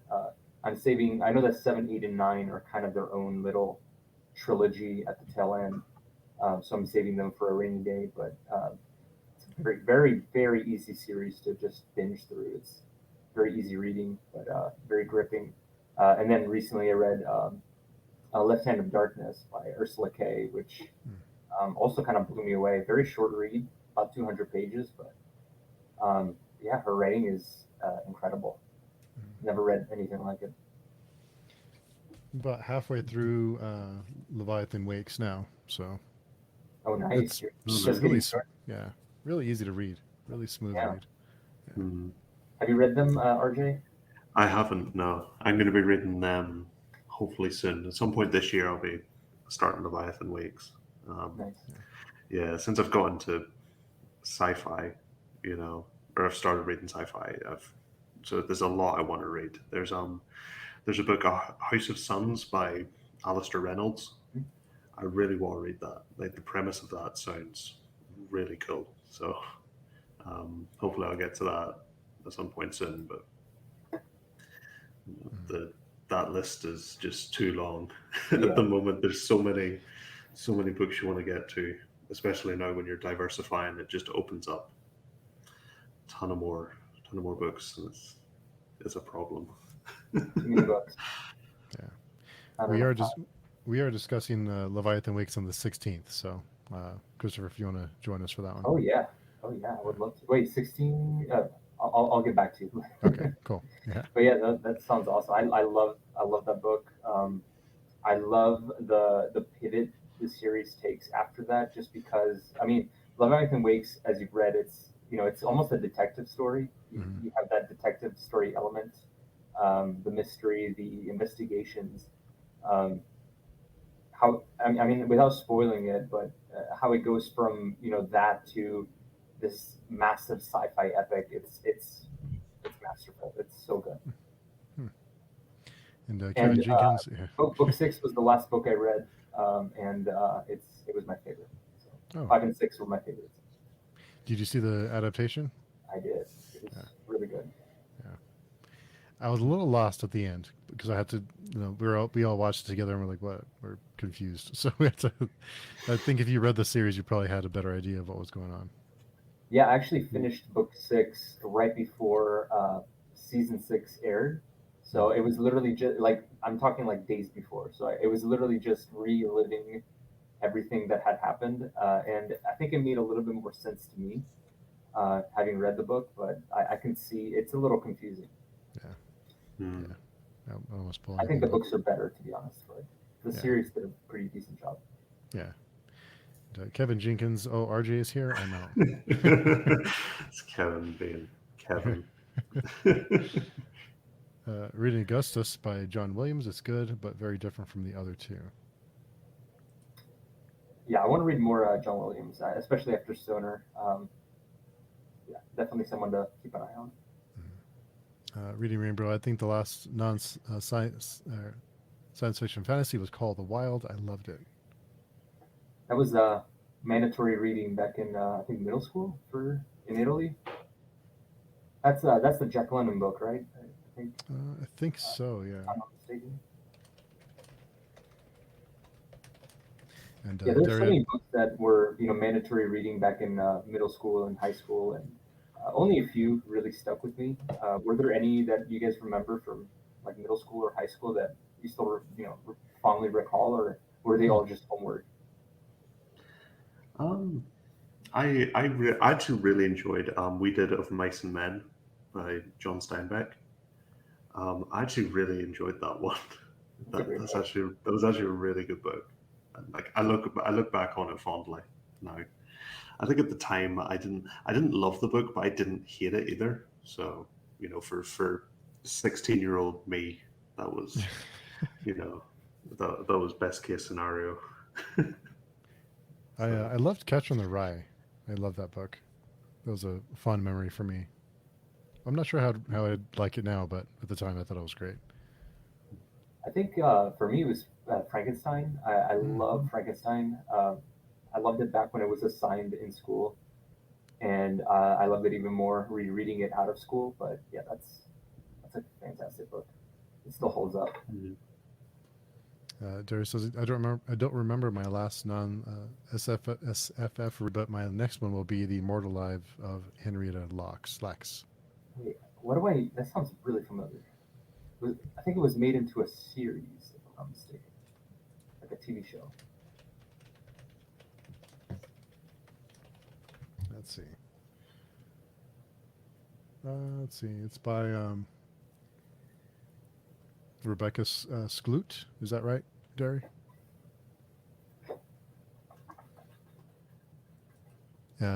And there is Leviathan Wakes on your TBR, or Jay. yeah, it is. It's on there now, or it's on the whatever the TBR is. It's just a list, and books exist on it. We It's don't know. just We don't a know. We don't know what books exist on it. That they change from time to time. So, yeah. yeah, like the only thing I know for certain is the book I'm reading next. Like after that, it's anything can happen. So, Ronnie, I enjoyed Brave New World in high school and Flowers of the Algernon. Those stuck with me. Yeah, I read Flowers in high school. That was intense. Hmm. It's I very haven't dark. read that one. Yeah. And our friend Taylor's here. Hey, Taylor. Ooh, Catching the Rye. Not Catching the Rye. I hate that book so much. I get that a lot, and then I wonder, I should probably reread that. I should probably stop saying that to people. I just give it another read. Yeah, I Jerry. was very lucky. I actually took a graphic novel class, and we got to read a lot of graphic novels. So that actually kind of ignited a love for the medium. But I mean, we read a lot of the bigger ones like Watchmen, V for Vendetta, that sort of stuff. But, that's hence having read a lot of Alan Moore. But we did read a few others that were really interesting. Like I don't know if you're familiar with Blankets. Mm-hmm. Um, that one was pretty good. Great art style, a little moody, but not bad. But yeah, that was a really fun class. I like those that there's an option for alternative styles of reading in Oh yeah. reading classes in certain high schools or early college. I'm surprised you read Blankets in high school. Yeah, right. Yeah. It's a Yeah. little heavy. Yeah. It's a little spicy. We also read what was the one? What is it? It's Pride of Baghdad. That's another Hmm. one we read. Oh, that's intense. Really? It's a short read, but it's rough. Hmm. Highly highly recommend it. It's very good. Well, now I have to read it. Add it to the list. Derry, oh Lord, I had to read Rebecca and Animal Farm for school and ruined both of them. Henry Delax is the woman who had her extraordinary cells taken out without her Yes, consent, and since formed the basis for almost all modern pharmaceuticals. Hmm. that's where I knew it from. Interesting story. Yeah, it sounds like an interesting story. I was made to read the Great. I was made to read Great Expectations in high school, and I actually quite liked it. Really liked the accented dialogue. One of my wife's favorite books is The Great Gatsby, and I had to read that in school, and I hated it. So that's a point of contention for us. I feel like I need to reread it out of a school setting because I don't think I don't know, a very fun book when you have to write papers about it. Yeah. I wonder if some of these books we would have enjoyed if we didn't have if it wasn't an obligation, if it was just for fun. I wonder if it would change our enjoyment at all. Also, just Yeah. diversifying the catalog a little bit might be Mm. interesting. Not just do classical literature that's Western classical literature, and just expanding it to non-Western, expanding it to genre fiction. Um, why not read The Lord of the Rings? Why it's a Yeah. classic. Yeah. That's Yeah. stuff. Oh, good. Oh, good. I'm not alone. I love Catcher in the Rye as well. Good. I'm not alone. I was say, oh no, not you too. Oh, and To Kill a Mockingbird was phenomenal mandatory reading. Yeah. Oh yeah, we had to read To Kill a Mockingbird as well, and I did not love it. Yeah. But once again, it's really hard to enjoy something when it's work and not Mm. for fun. Mhm. Yeah. Especially when you're a teenager. It's just when people make you do things, it's like, no, Yeah. no, I'm not doing that. You Oh yeah. just rebellious. Oh yeah. I mean, even reading. I used to love reading as a little kid, um, into my tweens, and then it got to the point where my dad wouldn't allow us to play video games on Sundays, and that was only like it was a reading day, and it made reading the most miserable experience. And so they just make reading fun for your kids. Don't make it a chore. Don't make it something that you have to do in place of something else that they would rather be doing, because then it's not fun. Yeah. Yeah. It's a tough one. I think leading by example is good because if they see you reading, they'll want to read too. Yeah. Agreed. Derry, one of my favorite booktube series is the Naughty Librarian series of drunk classics. So much fun. The drunk Great Gatsby had me in fits. Have to check that out. Sounds great. Yeah. I am popularly loved the reading of the Iliad and the Odyssey, and also the Aeneid.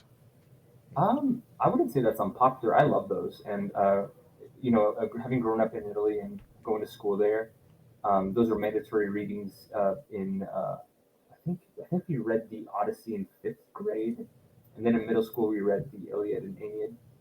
And I love them. I was obsessed with them. I actually had a notebook, and I don't know. I was obsessed with the storytelling via epic poem. So I would just like write my own epic poetry that sucked.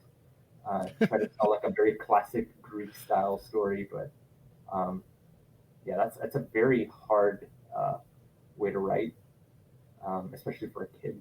But yeah, I love the Odyssey. I thought it was awesome. We also had to read Dante, Inferno, and Mm. Purgatory, and Paradise, and I loved Inferno. The other two, not so much, but you know, Hell is more fun than Yeah. Purgatory and Paradise. Have you read that? Yeah. Have you read the Odyssey, RJ? No. No. The only epic poem we've read that I read in school was Beowulf. Hmm. And the reason actually for that is so Seamus Heaney, who did I think he's one of the more famous ones for translating Beowulf. He lived not too far from me. He was born in a village about 20 minutes away from me. And I actually got to meet him like a few years before he died. I met Hmm. him Oh, like whoa.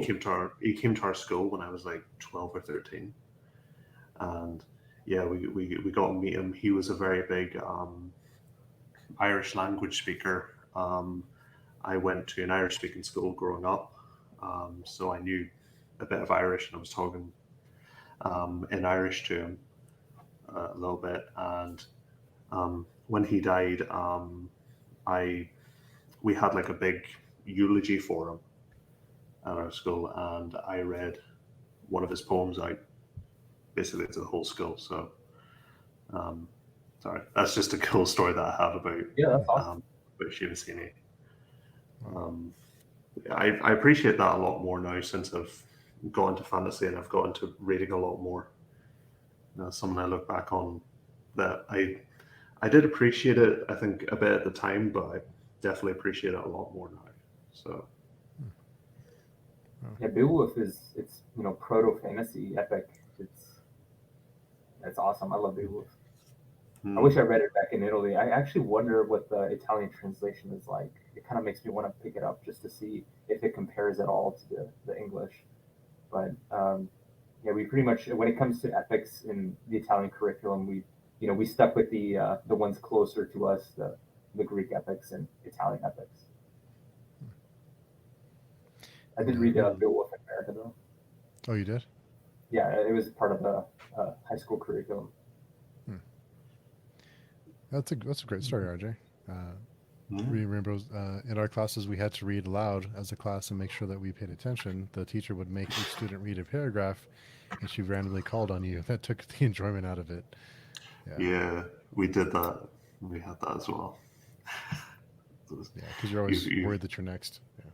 Yeah. yeah. Yeah, that is not a very fun way to read. No, Mhm. no, not at all. Taylor says I was supposed to read the Odyssey. Spark Notes saved me in those days. Oh, yeah. I still want to read Tolkien's translation of Mhm. Beowulf. I've heard that's really good. It's more of Hmm. a prose translation, if I'm right, I didn't realize he rather wrote one. than rather than a poem, which I think is Oh, what interesting. Shivasini did. Hmm. The Fagel's translation for the Iliad and the Odyssey are great. There is also some great audio out there too. I did audio out there.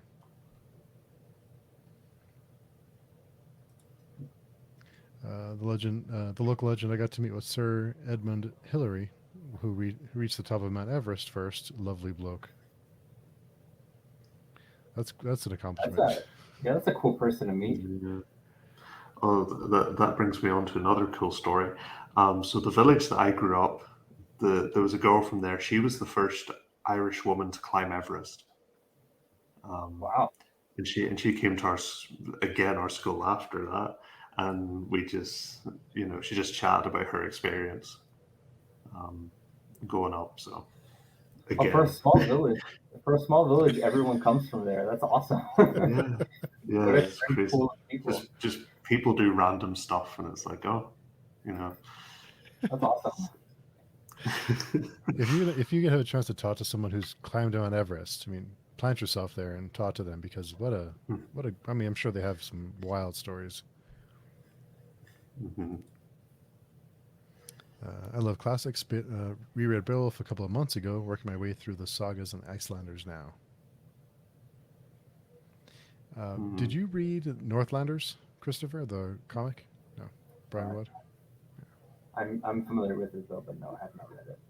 Yeah, Actually, I I know. really want to get back into graphic novels. It's been quite a while. I kind of shifted to manga a little bit. I've been reading through things like One Piece. Everyone talks about One Piece. I know. It's great though. I read a little bit of Berserk, which is also really, really good. Though it's not for everyone. It's very grim, very dark. And then I read recently. I read this one called "To Your Eternity." It's more of a newer manga, but it was recommended to me as like a fantasy epic, and yeah, it delivered. It's a little bit smaller scale than what I was expecting, but it's um, very interesting, very intriguing. Hmm. Yeah, Yeah, I it hear a was. lot of people. Yeah, it's very good. The reason why I read it too is the sequel to Seasons that I'm currently writing. Someone had described this manga, and it sounded way close to what I was writing. I was like, okay, I need to read this to see if it's too close. It was not, but the way it was described, it was like, oh my, wait a minute, what's going on? Do you have a moment of panic there? That Yeah, a little bit. The red flags were going off. The alarm was going off in my head. I was like, oh, did I copy someone without intending to? No, I didn't. Mhm. and I recommend Saga, the graphic novel. I haven't read that one yet. I keep hearing it. Well, I read the first couple issues and just didn't grab me. Yeah, yeah, Saga's pretty good. Another one I would recommend is for fantasy fans is Bone. Hmm. Really, really good. Oh yeah, Bone is fantastic. yeah. and he doesn't get the credit he deserved for all he did afterwards. He funded building hospitals and schools in Nepal, so Sherpas who helped everyone else could lift their living standards. That's awesome. Yeah, I keep hearing about Berserk, so one of these I'll have to check it out. Yeah, I mean, you have to really be in the mood. It's quite it's the definition of grimdark. Nice. It's as grimdark gets. I don't know. I'm sure there's darker stuff out there, but it's because it's a visual medium. It's it's right in front of you. You can't not imagine it. Yeah. Well, cool. I know that the time just always flies on Fridays, so I apologize for keeping you guys too long. But just we get talking, and the time just goes. But first, Christopher, before we go, when can we be expecting the second book? Oh, I have no idea. I'm really hoping beginning of next year is kind of the goal, maybe January or February. But having a full-time job, it's really hard to really dedicate the necessary time to writing it. But both my wife and I, we have full-time jobs. So unlike when we wrote Seasons, which we wrote it in like 5 months. Yeah. This one is it's much longer. It's over twice the size at this point. So yeah, we're excited to deliver it to the people that want to read it. But as for timing, it's really hard to say. I'm just want to get my little mitts on it, so no pressure. You'll be one of the first. Yeah. No pressure. Yeah. I always feel bad when I want to I want to read it, but of course when it happens, and I'll be ready when it does. But these things take time. So Christopher, where's the best place for people to connect with you if they want to learn more about you or about your work? Yeah, you can find me on Twitter. I'm very active. I like to talk about books. I make a lot of memes. I don't just talk about my writing. I like to have fun. You can find me on Twitter. It's at Chris R. Warman. Yeah, that's probably the best place to find me. Cool. And I'll link your website down below too. Awesome. Thank you.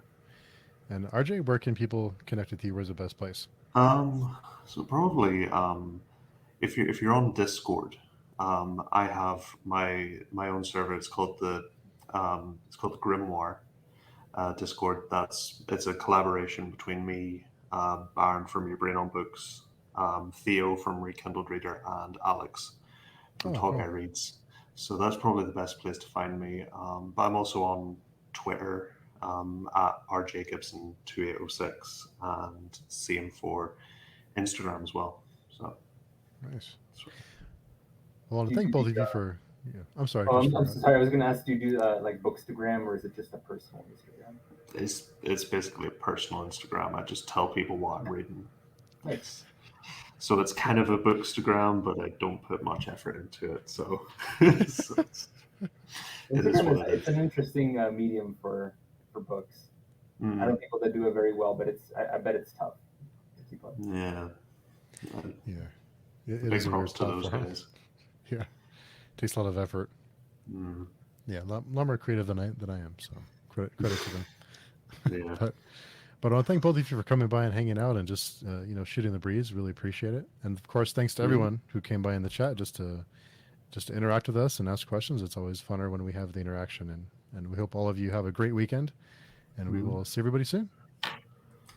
Thank you all. Bye, guys.